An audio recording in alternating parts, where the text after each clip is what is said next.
আসসালামু আলাইকুম। আমি আজকে তোমাদের স্পেশালভাবে জাম ভর্তা বানিয়ে দেখাবো। এই তো দেখছো জামগুলো খুব টসটসে হোক।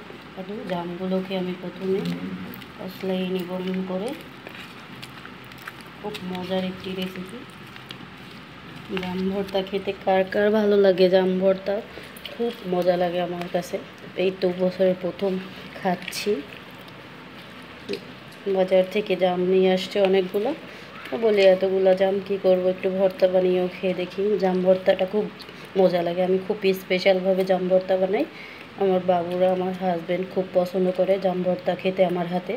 বাজার থেকে জাম এনে দিয়ে বললো যে এই জামগুলো তুমি যেই রকমের করে মজা করে ভর্তা করো, ওই রকমের করে ভর্তা করবা। এই তো জামগুলোকে প্রথমে কসলায় নিচ্ছি, একটা একটা করেই করবো।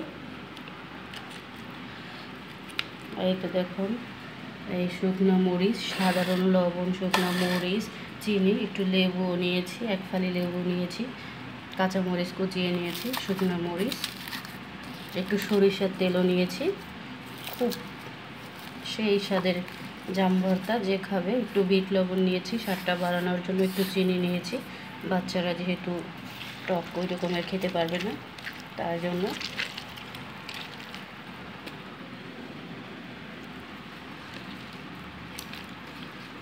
সব জামগুলোকে এমন করে মুথে নিয়েছি, ভেঙে ভেঙে নিতে হবে। এই তো জাম ভর্তাটা, আমার জাম ভর্তাটা যদি ভালো লেগে থাকে অবশ্যই এই রেসিপিটি তোমরা করে দেখতে পারো। একটু কষলানোর পর একটু ঝোলের মতো বের হয়ে যায়, ঝোলটুকুও দিয়ে দিলাম। তো লেবু দিলে একটু স্বাদটা আরও সেই রকমের হবে, গ্রান হবে অনেক, খেতেও খুব মজা লাগবে। আমার জাম ভর্তাটি যদি ভালো লেগে থাকে অবশ্যই তোমরা ঘরে বসে এটা ট্রাই করে দেখতে পারো, খুব মজার। এই তো আমার জাম ভর্তা হয়ে গেছে কমপ্লিট।